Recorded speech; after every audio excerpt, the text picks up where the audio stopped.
From the Oregon State University's Extension Service, you are listening to In the Woods with the Forestry and Natural Resources Program.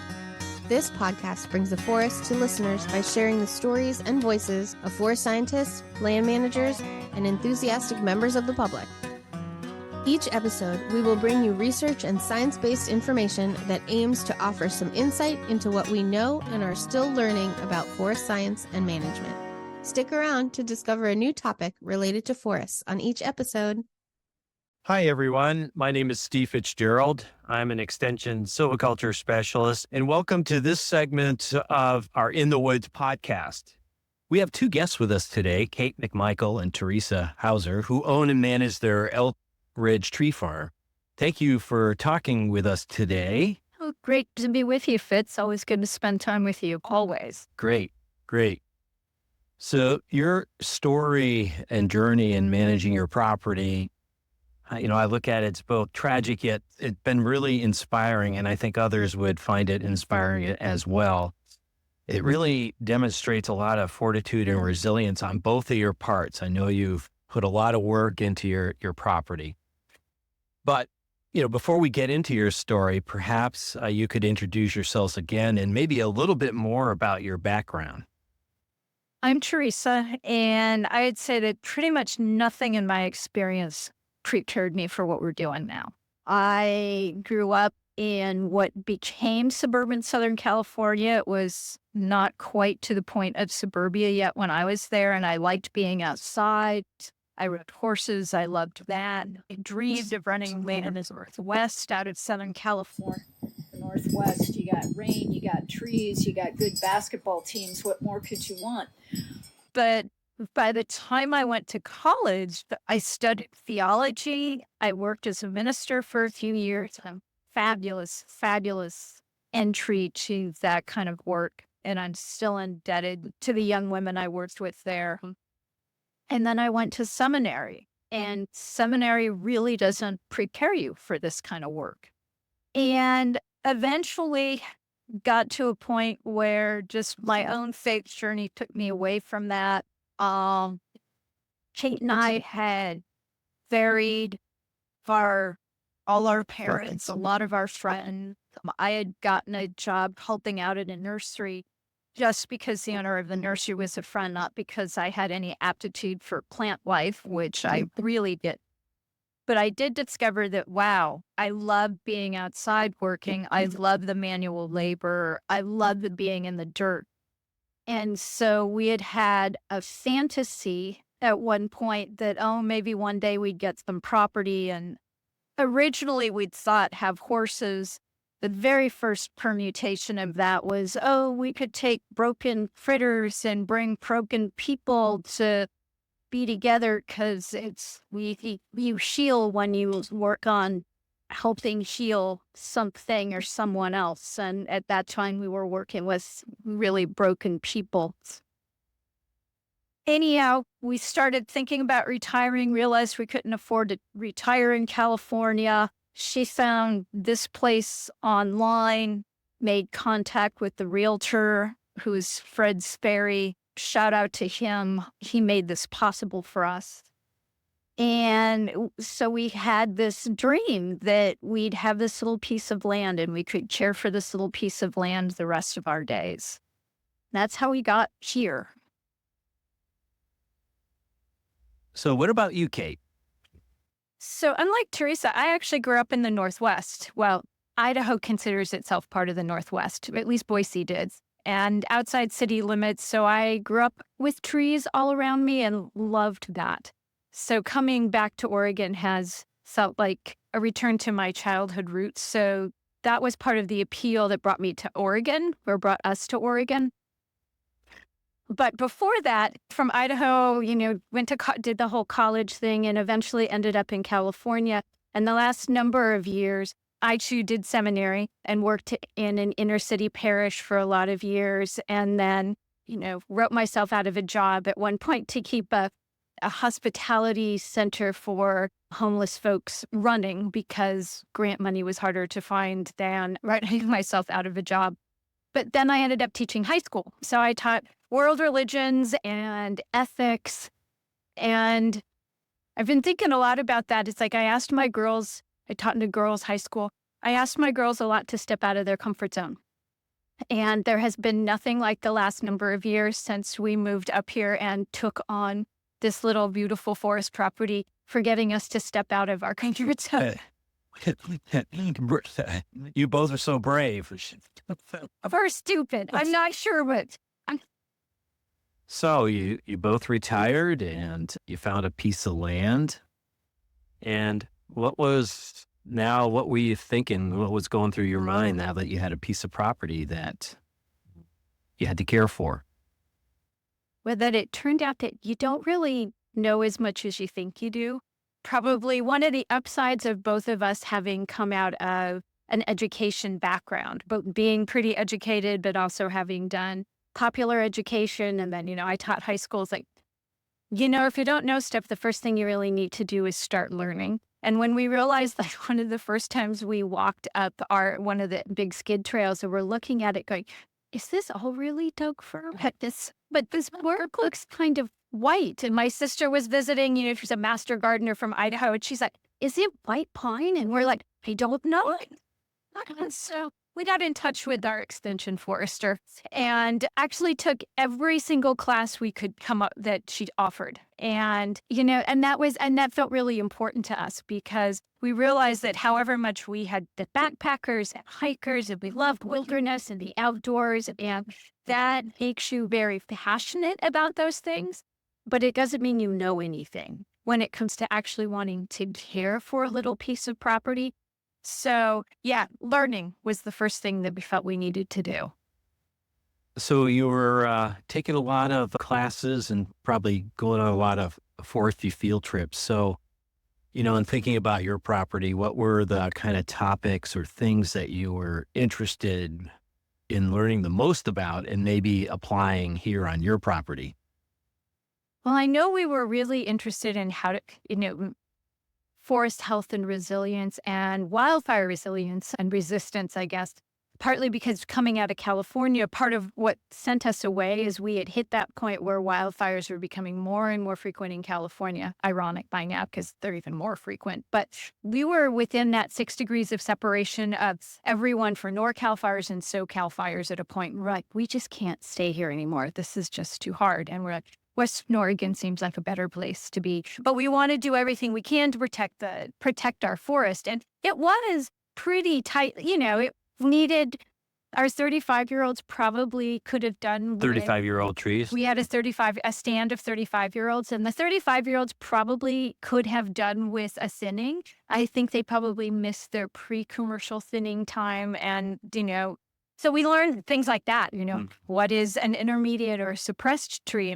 Suppressed means dead, but it did for us. It's like, oh, we can actually learn to cut this one down because it's small enough that you don't really have to worry about how it falls, really, because you can kind of guide it with your hand and then carry it away, which we did a lot of that. We were trying to thin out some of the crazy understory, all of the dog hair, but make it so that, the skid trails were clearer because right after we signed on the property, Snowmageddon happened. And so it took us like 6 months to find our way through the major skid trail that runs through the whole 35-year-old stand from one end of the, sort of one end of that side of the property to the other.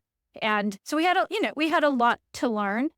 It can't be overstated how little we knew when we got this place. I mean, in a just world, we probably wouldn't have been allowed to purchase it. Like, if we had gone to adopt a dog, they'd have said, I'm sorry, since you don't know how many legs a dog has and that many of them do and some of them don't have tail.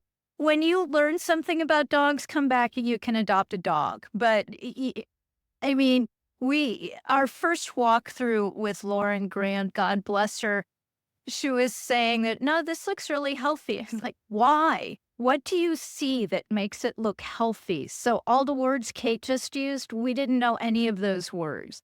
Lauren said, well, you can look at the leaders on these young trees. What's a leader? We didn't know anything. And people have been incredibly patient and gracious and generous about helping us learn things from literally the ground up. So you purchased the property in 2019. And so you're on this kind of knowledge journey about trees and forests and resiliency and suppressed trees and cutting trees.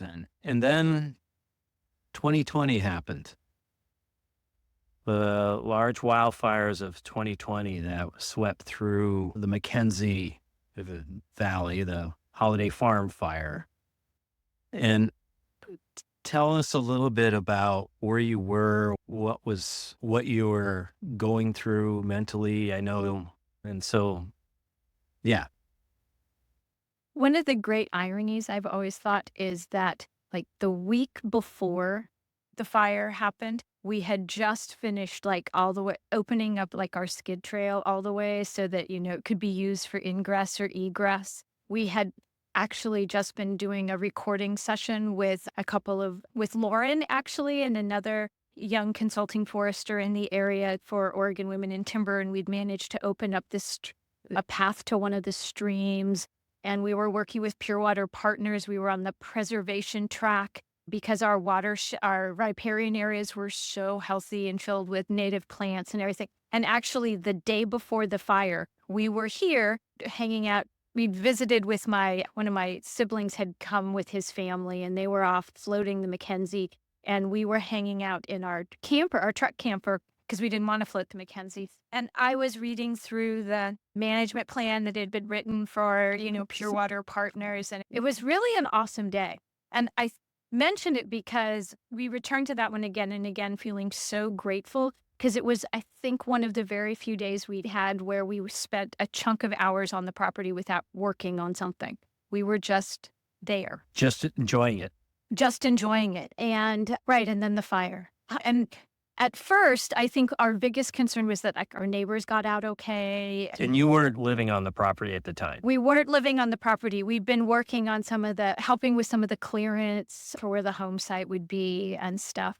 But yeah, we were renting in Springfield, and that's when the east wind event started. And I mean, I grew up in SoCal. I know Santa Ana's. I know wind-driven fires. I was 6 when I was first evacuated because of a wildfire that came to probably within 50 feet of our house. Wow. So you had evacuated prior to in your youth. Yeah. Wow. And the barn where I rode, we had a couple of times where we had all the horses and halters out on one of the sandy arenas, watching fire creep down a hill at night. So, and apparently, based on some of my responses, I have some trauma that I hadn't known. Yeah. So when we started getting this crazy smoke in Springfield, for both of us, our tension ratcheted up. We texted the neighbors, it's up here, kind of, oh my God, are you guys okay? And Rick responded, yeah, but we've never really seen winds like this since I've been here. And Ricky's been here his whole life. And he's one of your neighbors? Yeah. But according to record, that our fire hadn't even started. This was smoke from other fires. And I don't know when we heard for sure about our fire. But again, our big one was making sure that our neighbors got out. I think we were up most of the night. At some point, something alerted us to the fact that fire had started. And we didn't really sleep a whole lot. And then it was helpful. I mean, we were really relieved that all the neighbors got out. And at first, that was the main thing we were concerned about.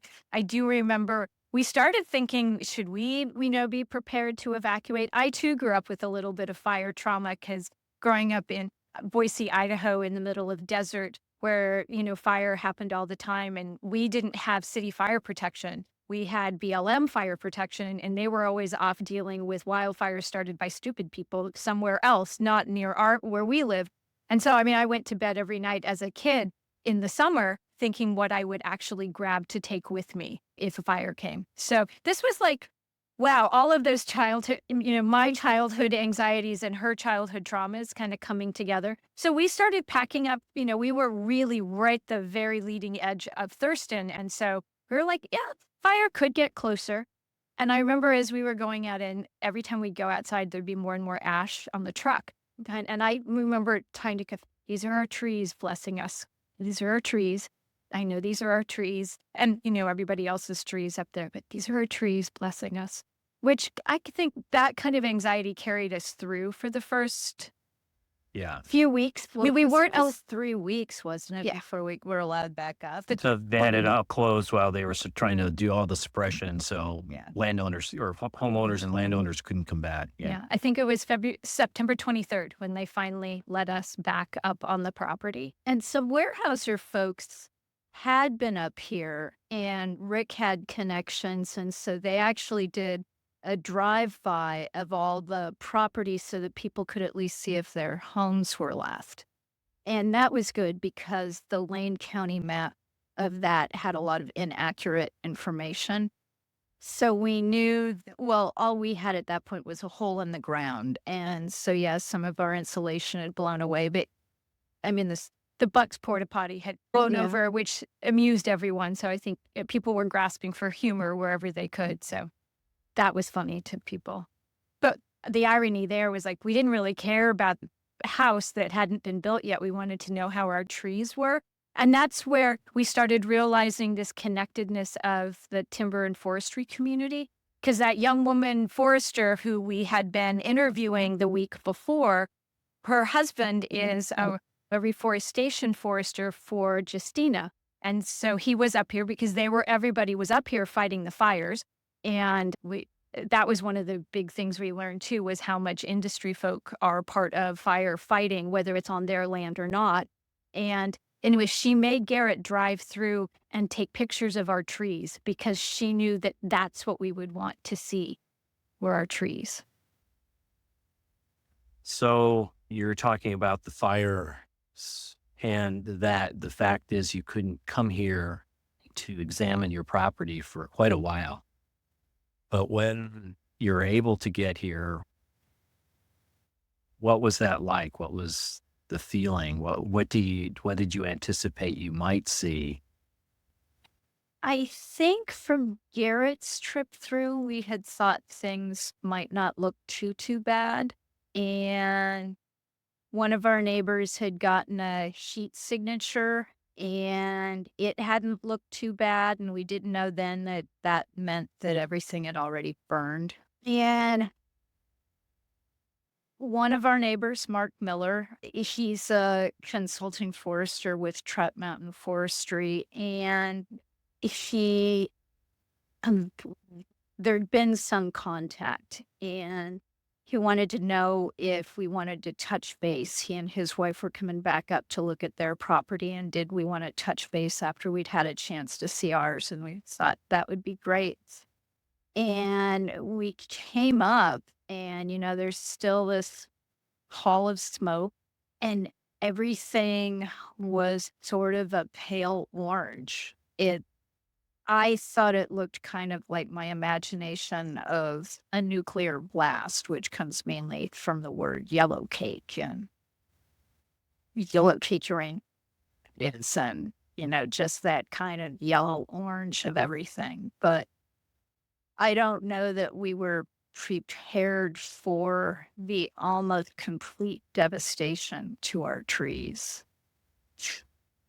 And has surpassed what we had feared. And then the needle cast. And we also, much like when we toured the property with Lauren, we didn't know what we were looking. So I knew brush fires from Southern California. I didn't know timber fires. And so, all this needle cast, what was that? What were the orange trees? Although we figured that wasn't good.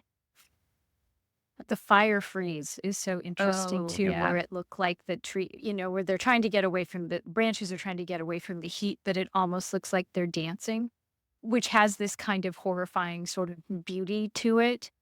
They're kind of frozen in the direction the fire came. Yes. Yeah.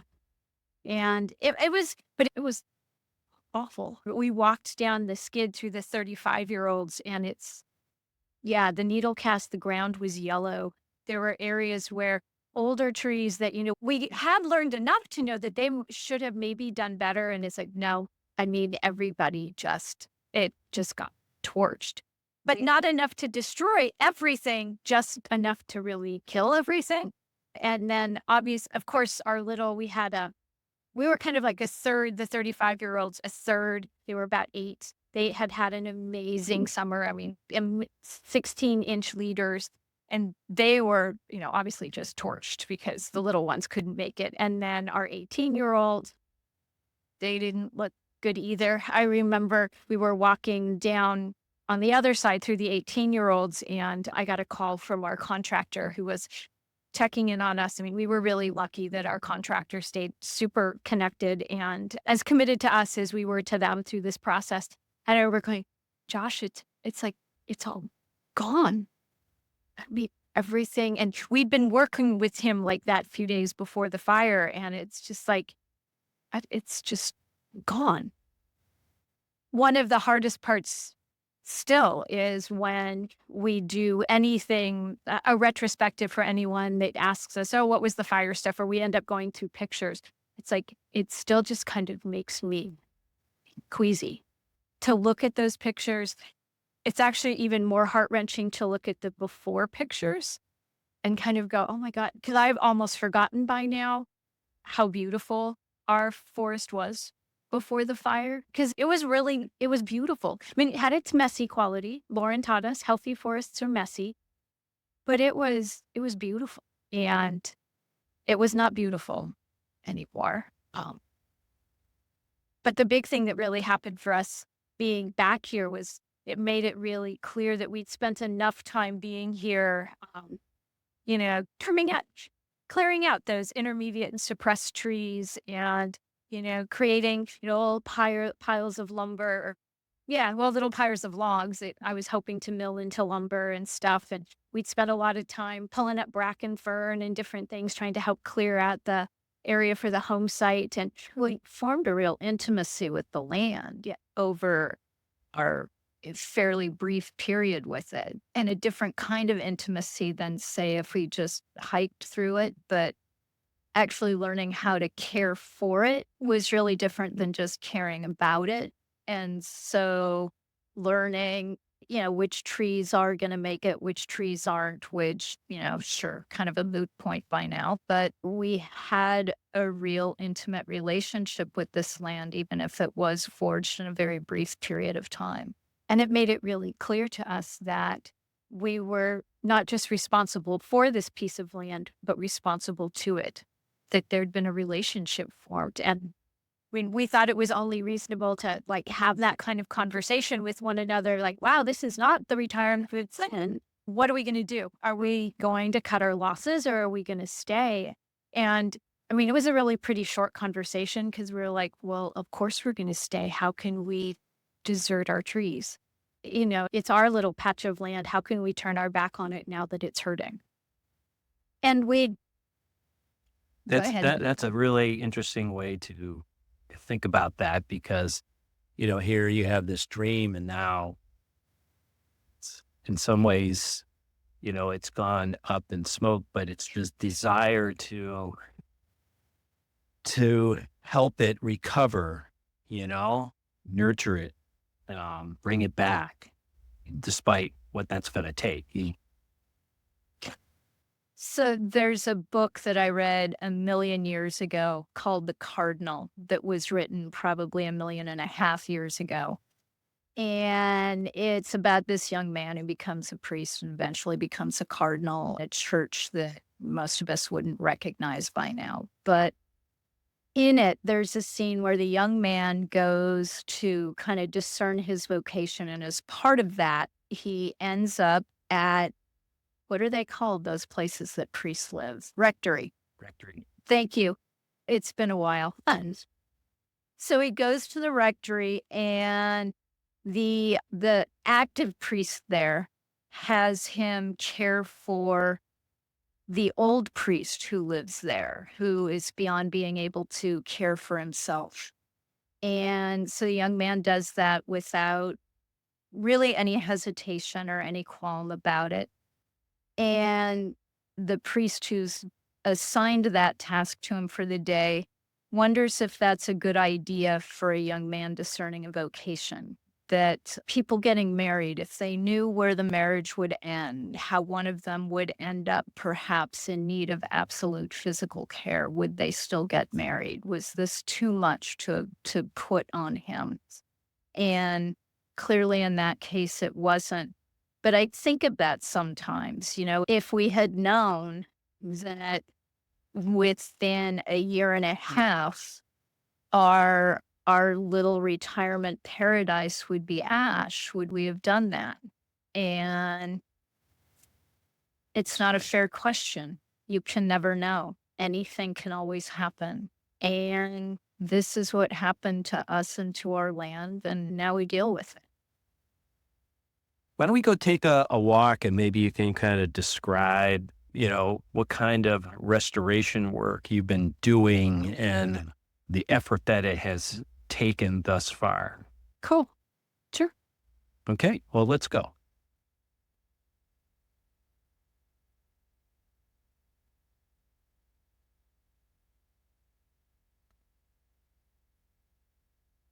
So you came back and a lot of your property had been burned. How did you figure out what your next steps were going to be? Well, we were never alone in this. And this is part of, if you want to go, if we had moved someplace different, if we had lived someplace different, things may have been different. But you know what? We hadn't even gotten up to the property before some of the people we'd gotten to know in the forestry and timber community were calling us, asking us how we were, if we'd had a chance to see how our property was. If we needed help, somebody called pretty immediately and said, you're going to want to get seedlings. Call this woman at Brooks Tree Farm, get the nursery, Brooks Nursery, get some stuff from her. So even, I'm not sure how we would have figured it out if we were stuck doing it on our own, but we never were. And so we had our neighbor Mark saying that he thought maybe this could be a salvage harvest, that the 35-year-old could maybe be a salvage. We had Anna saying that she'd get in touch with a logger friend of hers. He could come out and see if he thought it was something that could be salvaged. And these weren't people we sought out. These were people being in touch with us.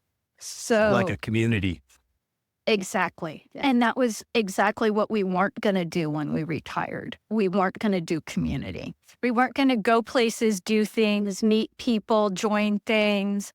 We were done with that, High introvert here. It was God's little practical joke that I was a high school, I was a teacher and on every day. Was, okay, we're going to be off for a while. It was going to be awesome. And here you are. There is that old joke, right? How do you make the Holy Spirit laugh? Make plans. So it's like, that's been totally kind of our experience. I mean, in some ways, I think we probably did everything almost too much. Like, we'll try everything. So yes, we ordered seedlings, not very many, but we ordered, what we could get because there weren't Doug fir anymore. So we got Willamette Valley ponderosa and incense cedar.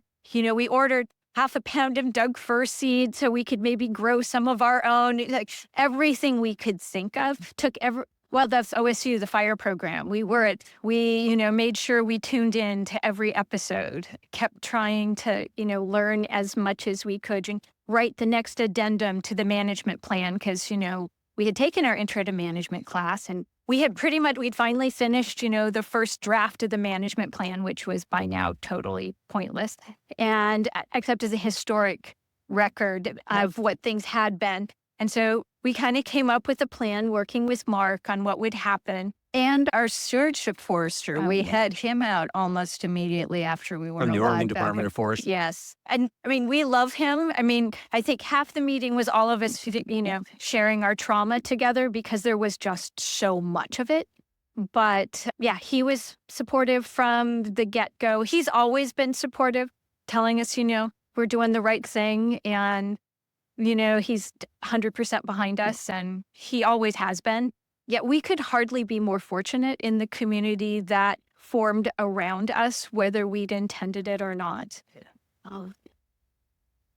So tell me, so you did a salvage harvest. Tell me a bit about what that was like and the planning that it took and how it came out. We were really lucky. I mean, I emailed, someone had suggested Miller Timber. I emailed them. They emailed back immediately, and someone came out. It turned out that he'd had family up here who'd lost property. And Seneca, this is before Seneca and SPI did their thing. The sawmill. The sawmill. Seneca was releasing their loggers to work with folks needing to get salvage harvests done in the Holiday footprint, in the Holiday Farm footprint. And so we were lucky enough that could happen here. And then since Mark lived here, it was possible for him to connect our salvage job with our neighbor's salvage job that no one would look at because it was smaller and complicated. And so we were able to combine them together, which that was actually awesome. We were here every day that the loggers were here because it felt like it was important to be with our trees as they went to this next phase in their lives to become wood products. It went well. Apparently, not so much that we could tell, but apparently our job wasn't that complicated, so they could put young loggers on the job, and so that was cool. The sweet guys, had some great conversations with them, and it went well. I mean, the big trees came down. It wasn't an area we could interplant. The trees were too big for that to be safe for anybody, too tightly spaced. Yeah. So I mean, it's ugly, right? Yeah. I mean, that's the sad part. I mean, there's no getting around the fact that, where there were 35-year-old trees, now there is like tons of slash on the ground that they drove over. It was cut to length logging. And so they were protecting the soil from compaction. But, for a while, we could kind of pretend the trees were still there while they were standing. You could get shade underneath them, at least for a little while. It's like, but all that slash, we did get corked. Yeah, he did get corked. Corks, yeah, cork boots. Yeah. And actually what was funny in some ways is the day they started actually moving the logs out was the day the planters arrived. And so we have some pictures of log trucks moving out and planters moving around where they were kind of late. I mean, I know that we did those classes. This would be one bit of advice we would have for anyone else. When you take your intro to management class and you find yourself going, I can kind of, zone out during this part because it'll never impact me, like we did with logging and reforestation. It might. So paying attention's good. I mean, thank God we still had notes and we had assistants going through all that. Never say never. Never say never. So we know you should plan all those things ahead, but the fire had different plans. And so planting early April probably wasn't great. We had a really dry spring that year, and then we had the heat dome. So we actually started trying to water trees. So the heat dome for our listeners was that really hot spell in late June of 2021. 2021. It was like, 106 outside? And we had been actually watering on a fairly regular cycle the acre, probably the 1,200 seedlings or so that were closest around the house that we could get to. Ultimately ended up getting firefighter backpacks, the 5-gallon water packs. We fell down a lot.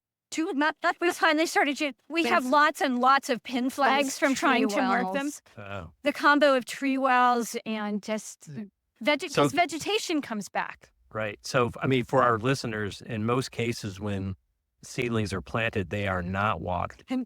So to don a water backpack and then water 1,200 seedlings, that's incredible. It was helpless. Yeah, we watched them. I mean, we were watering the days of that heat wave, that heat dome, and it's like we still watched trees that were beautiful and green turn rust orange by the end of it because they just couldn't. I mean, there was nothing that we could have done. So that was not a really successful planting year. Both the ones we tried to water and the others. So we ended up needing by the end of the fall that year doing site prep again so that we planted again the next winter. So site prep for our listeners, what did that entail? This one was more chemical than mechanical. We we're still, because some of what grows back right away are the pioneering species. So the blackberry, the thistle, senecio, bracken fern, all The of that. thistle. Yeah, Little more thistle. a little more thistle and even more thistle. So we needed to get that kind of knocked back a bit so that the little trees would have a better chance of making it the second year. And so the second year we planted early January. It was raining at the time. That Things was seemed like it awesome. was going to be great. What happened? And they Dry just- spring? And then the spring was dry, but those trees didn't make it either. That was a nursery issue also. Wow. And some people wondered if it could be a nursery issue, if maybe they were putting trees out there because there was such a need that weren't quite.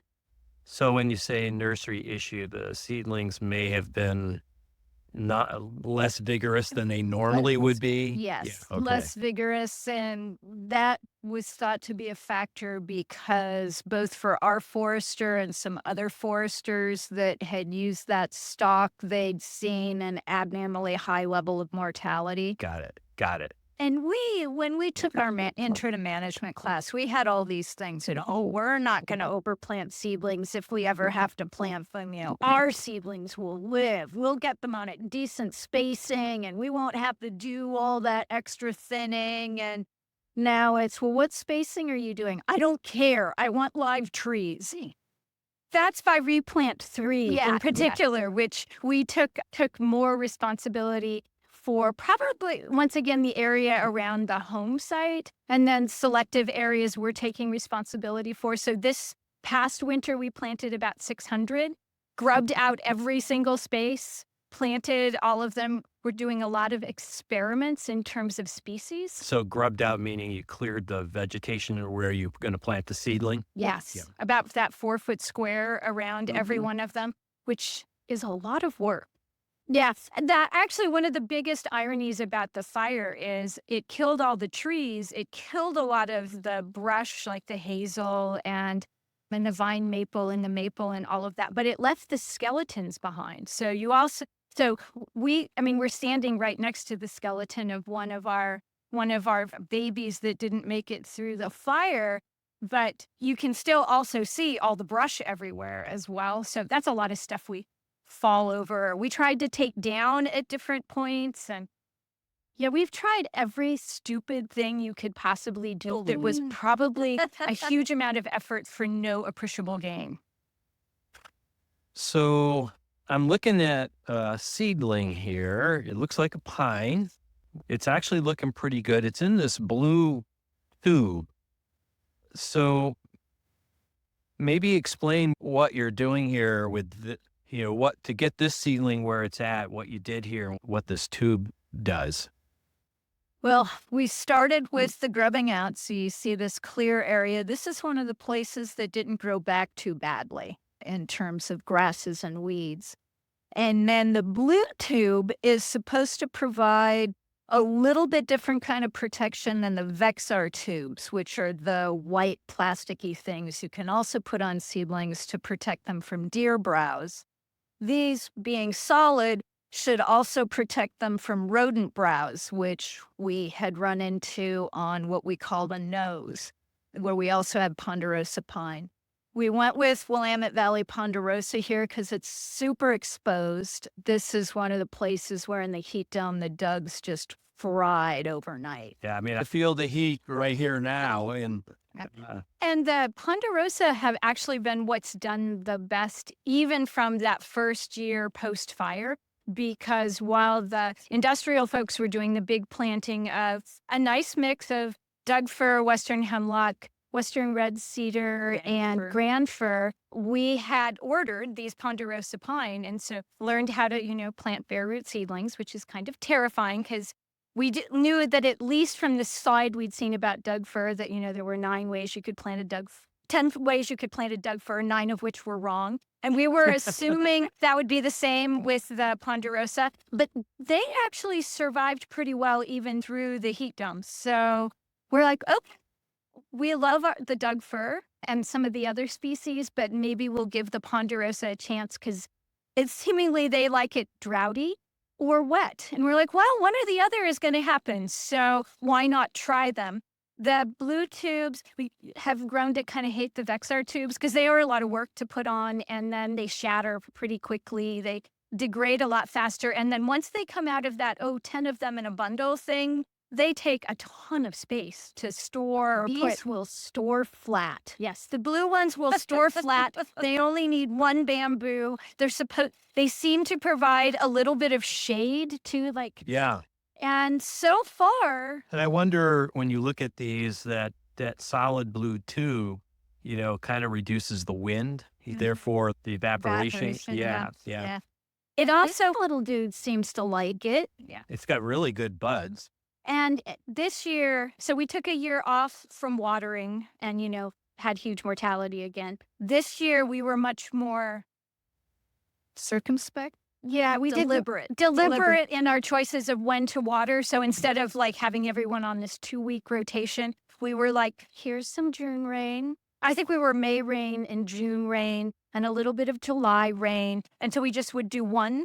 We kind of had Mark had measured how much 4 squirts of the backpack was. And he said, that's about a half an inch of rain for a month. That's not bad for the little ones. And the blue tubes are great too, because you actually can squirt directly down to the base of the tree. And so Yeah, I it can felt see like that. you're actually getting the water, not just spreading it everywhere where all of the invasives get it too, but it's really going down and maybe going a little bit deeper and helping the little guys go, oh yeah, my roots should go down. Yeah, we also went from spray to stream To really push the water underground. We'll see. So let's walk over to this Doug fir that you planted. And this one looks pretty green, bushy. I noticed that you've got this kind of black plastic. What are those? They're shades. They're shades. And So we're not talking about sunglasses. sunglasses. We have heard headlight that when the sun's really bad, the ground can get really hot and it's not good for, not only is it dry out the soil, but that's a lot of heat radiating toward the base of the stem of the tree. And so we had shaded a lot of them the very first year, which didn't really help with the heat dome.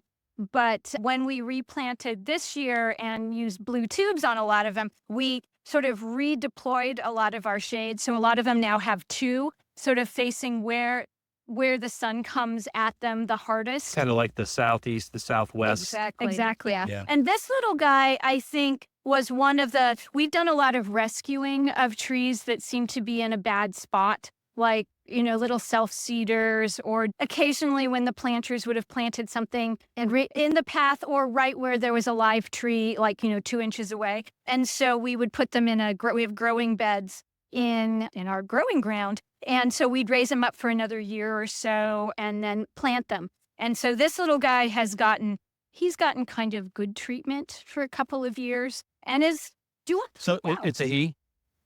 Oddly, there are babies tend to be he's, and then really old trees tend to become crones and grandmothers. Okay, got it. So he's doing pretty good. He looks pretty bushy. It looks like he's got some good buds. So maybe next year we might be able to see that nice leader growth. We're hoping. We are hoping. Seriously, at this point, any of our trees that have survived, that's genetic material you want to save, because even if they're rough looking, those are badass little trees. They've been through a lot. Yeah.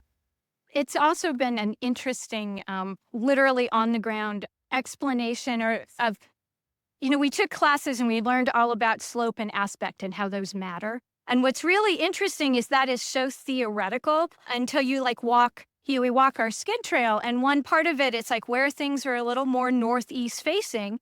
Well, there was a little less tree mortality and the seedlings are doing better. And so we have a few that made it through the heat dome year and are, free to grow size. So that's kind of amazing. Yeah, so free to grow for our listeners are trees that are now big enough that you don't have to kind of babysit them. But they're ready to take off on their own. And it's fun because you can find them.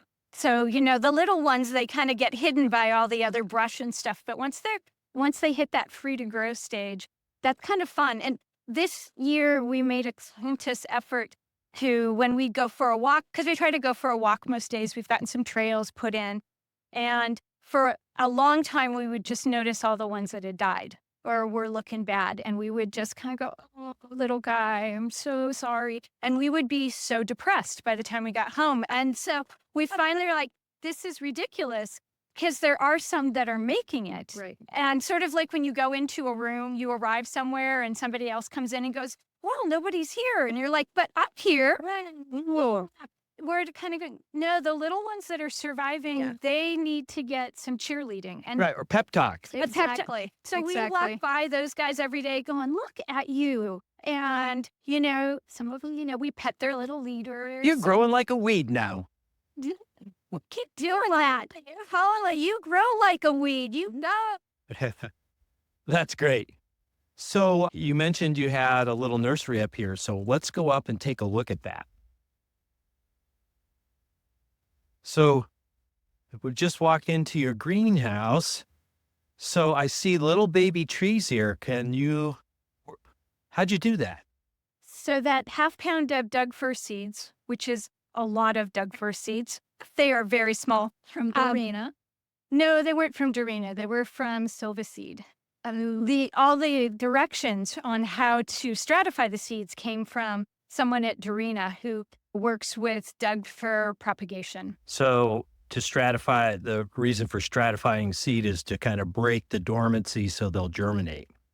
So we went through that whole process. Who needs spacing? You're CRISPR if you want to grow trees, right? So they spent a number of weeks, month and a half or so, in the CRISPR. So in your refrigerator. In our refrigerator. Well, in winter it's seedlings. So in spring it might as well be seeds.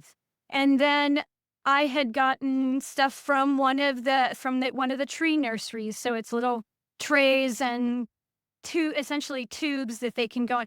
And I had no idea so I created my own mixture of soil. Nice. So what we're looking at here is a seedling that is probably about 3 inches high, and it's got a nice little plug that its roots are in. And all of these are looking pretty good. Yeah, because some of them are actually pretty. Yeah, they're even taller than that. Yeah. So I kind of did a mix to keep soil in. And then every day I pull them out. They all get watered and the trays get swapped around so that they get a shared amount of sunlight every day. It took a really long time for them to actually germinate, which I was pretty sure I was going to get nothing because it was like almost a month. And then suddenly little trees pop up. And then I've transplanted some where because there were a lot of seeds. There were probably 6 or 7 seeds in each one because I'd stratified way more than I could plant. And I have so much greater appreciation for nurseries now. But I have some where I have doubles, and when they look really good and somebody else hasn't made it, I'm transplanting them.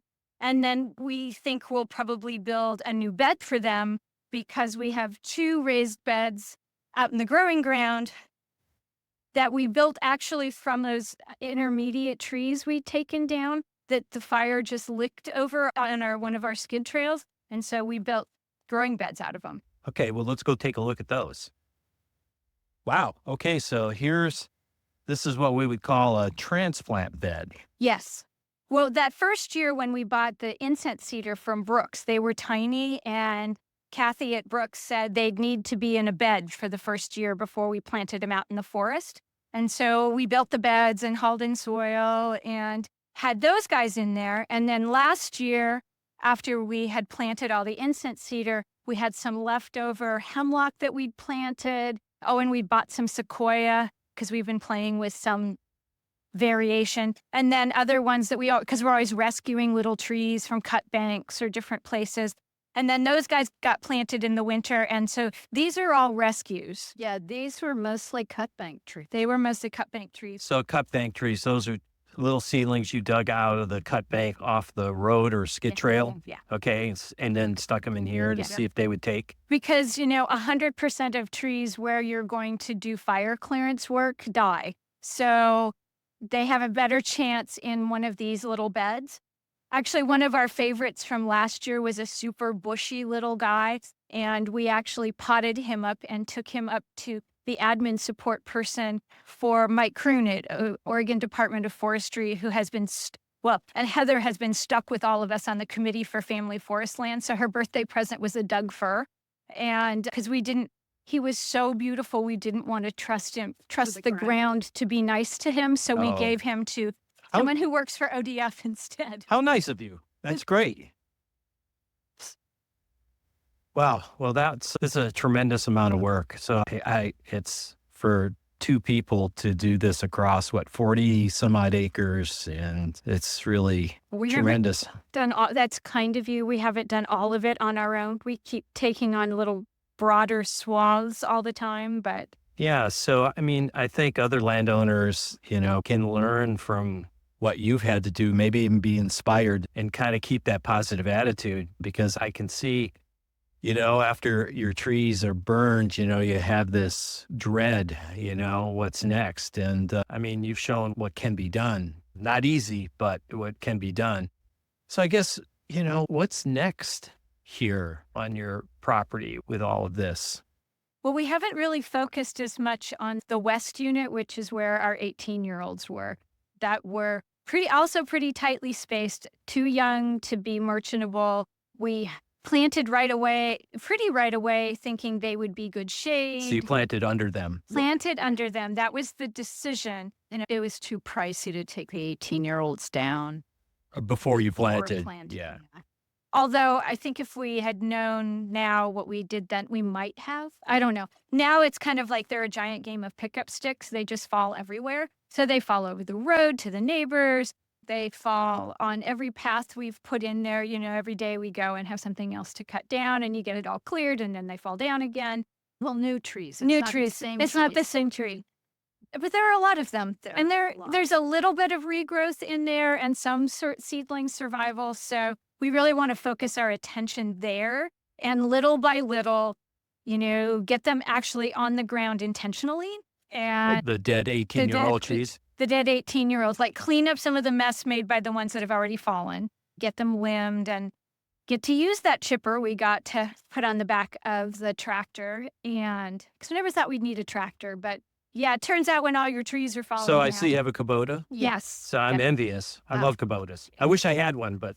Yeah. If you want to come drive ours anytime, you can come help us out. Thank you. I would love that. We're hoping that, we can clean up some of the branches, get the limbing done, and then take the stems and kind of create little microsites, and it really intentionally determine over the course of the next year what the next replant is. Be able to do a serious inventory of survival versus mortality over in that west unit, which is also really steep, and then figure out what we plant a year from this winter. That's one thing we've sort of learned is we kind of want to rush into everything and have it all succeed right away. And forests are on a different timeline. That has been the hard part. I mean, if we had to do it over, maybe we would have given it a little bit more time. I think any of the choices we've made are justifiable. If that first planting had gone better, then some of the spraying wouldn't have happened, because there wouldn't have been all this free space for all those invasives. Right. We joke, here we are, look at us making mistakes so you don't have to.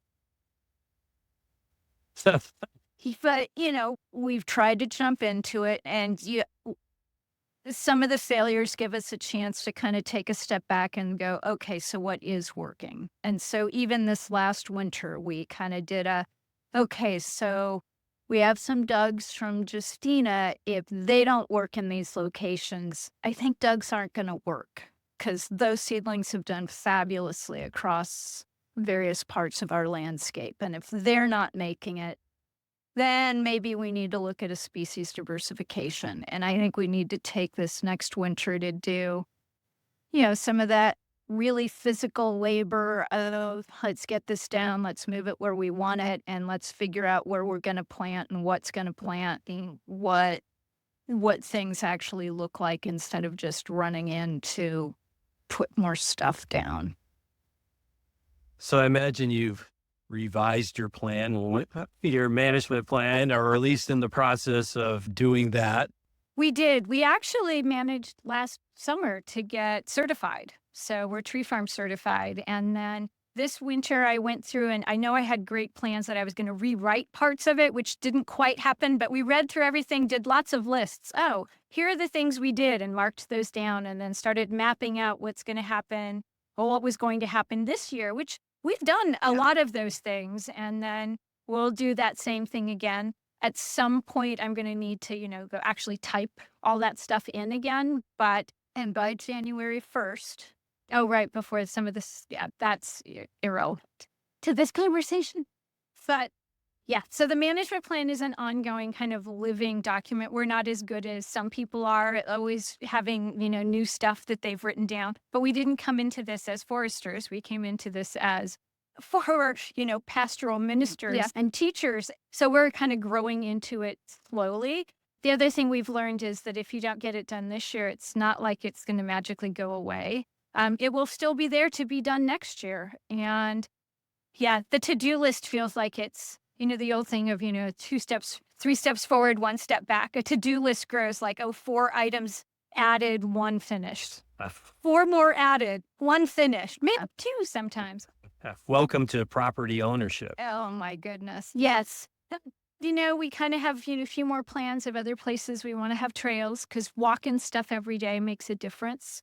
We kind of see things that need to get done, and it keeps building that level of intimacy and connection with this piece of land that we are responsible to, as well as responsible for. And, there are those like little hidden moments or hidden spots where you kind of come upon this amazing beauty where it feels like, the land kind of gone, I feel in relationship with you too. Nice. Okay, before we wrap this podcast up, let's get into the lightning round of questions.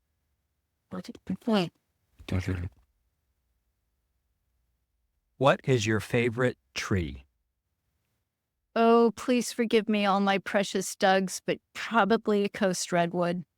And I'm thinking at this very moment, I'm loving the Pacific madrone. What is something unique that you carry in your cruiser vest that helps you with your work? I don't know if it's a fun thing I always carry, but I'm always trying to bring my Falcos with me, because we went on a walk once with another woodland owner, Lindsay Reeves, and watched her pull out clippers about 15 times to go after, blackberries on the side of the road. And so by now, when we go for a walk, I try to make sure I have my sword in one pocket and my Falcos in another pocket in case we need to. And I'm usually going after thistles, in case there are thistles I need to cut down. What other resources can you share for a listener that would like to dive deeper on the subject? Well, my first thought, and what we always say to people, is, have you checked out Extension? Which you didn't ask for that sort of plug, but we say, have you talked to your Extension forester? And I think we always are pushing people in that direction between Extension and OFRI to go check out Oregon Forest Resources Institute website, because there are amazing resources there. But for the peer-to-peer, Extension and then small woodlands. Check out your local small woodlands chapter. But with Extension and OFRI, I don't even know that in a lifetime you could get through all of the resources available. It's astounding. I think we thought we'd gone to heaven when we discovered those websites. No. And with all of the Tree School online recordings as well, you can do an awful lot of learning without having to leave your living room. Well, thank you both for spending time with me and sharing your story and journey and pain and joy of managing this awesome piece of property. Thank you so much. Thanks. Well, Well, and Fitz. Fitz, thank you. You've been one of those teachers. We've sat in on a number of your classes on Zoom.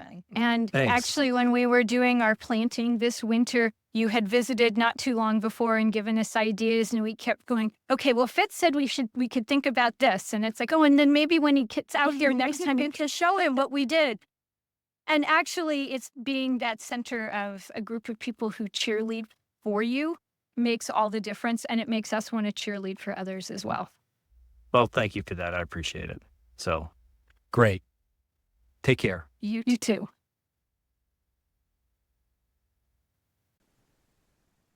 The In the Woods podcast is produced by Lauren Grand, Jacob Putney, and Scott Levengood, who are all members of the Oregon State University Forestry and Natural Resources Extension team. Other members of the team who've been involved in the podcast include Carrie Berger, Jason O'Brien, and Steve Fitzgerald. Episodes are edited and produced by Carrie Cantrell. Music for In the Woods was composed by Jeffrey Heino, and graphic design was created by Christina Freihoff.